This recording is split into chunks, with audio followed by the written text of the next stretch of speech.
ఇవాళ మనం విశాఖలో ఉన్నాం.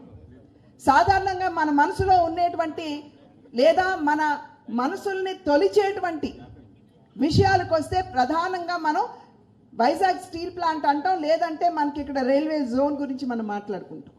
ఇవాళ ఈ వేదిక మీద నుండి నేను మీకు తెలియజేసే విషయం, సిఎంఆర్ షాపింగ్ మాల్ మన హైట్ నగర్ లో భాగ్యలతా కమాన్ పక్కన ఫిబ్రవరి 29న ప్రముఖ సినీ తారలచే గొప్ప ప్రారంభం. వైజాగ్ స్టీల్ ప్లాంట్ దాన్ని ప్రైవేటైజ్ చేసే యోచన కన్నా కేంద్ర ప్రభుత్వం ఏ విధంగా దాన్ని లాభాల బాటలోకి తీసుకురావాలో ఆ దిశగా ఇవాళ మన స్టీల్ మంత్రి గారు జ్యోతిరాదిత్య సింధియా గారు ఆలోచిస్తున్నారు.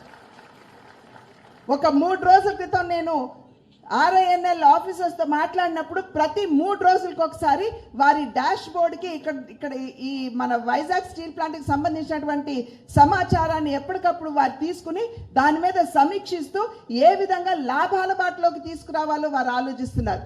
ప్రైవేటైజేషన్ గురించి ఇప్పుడప్పుడు కాదు. అదేవిధంగా రైల్వే జోన్కి వస్తే స్వయంగా అశ్విని వైష్ణవ్ గారు రైల్వే మినిస్టర్ గారు వారు స్వయంగా చెప్పడం జరిగింది. నేను అడిగాను భూమి ఇవ్వండి అని చెప్పి అడిగితే మాకు భూమి ఇవ్వకుండా ఎంతసేపు కేంద్ర ప్రభుత్వం చేయడం లేదు అని చెప్పి భారతీయ జనతా పార్టీ నాయకత్వంలో ఉన్న కేంద్ర ప్రభుత్వం మీద నెపం నెట్టడం ఎంతవరకు సమంజసం అని చెప్పి ఇవాళ మేము ప్రశ్నిస్తున్నాం.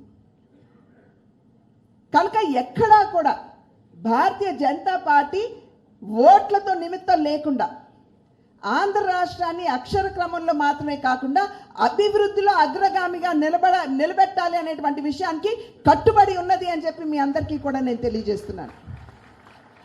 సాధారణంగా మీరందరూ ఇక్కడ కూర్చున్నటువంటి వారు విఘ్నులు. ఒకంత నేను చెప్పాలంటే ప్రసార మాధ్యమాల్లో వచ్చినటువంటి విషయాలతోటి చాలా వరకు ప్రభావితం అవుతూ ఉంటారు.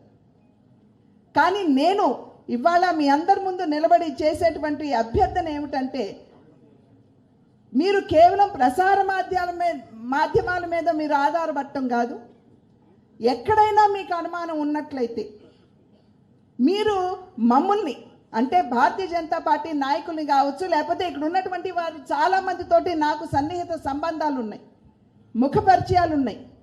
మీరు వెంటనే నాకైనా సరే నేను ఎప్పుడు ఎవరు ఫోన్ చేసినా కూడా వారి ఫోన్ ఆ సమయంలో ఎత్తలేకపోయినట్లయితే వెంటనే వారికి రిప్లై చేసేటువంటి అలవాటు నాకున్నది మీ అందరికీ తెలుసు.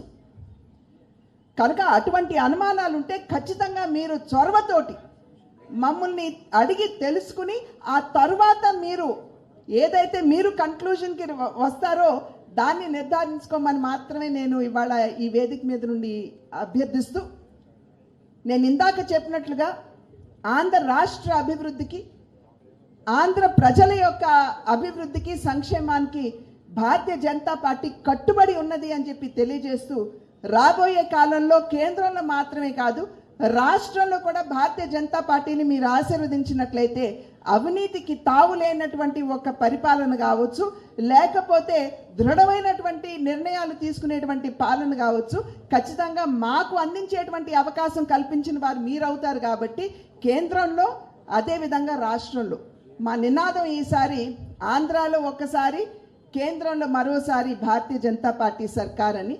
కనుక మీరు ఆ దిశగా మమ్మల్ని ఆశీర్వదిస్తారని చెప్పి విశ్వసిస్తూ సెలవు తీసుకుంటున్నాను. నమస్కారం. జై హింద్.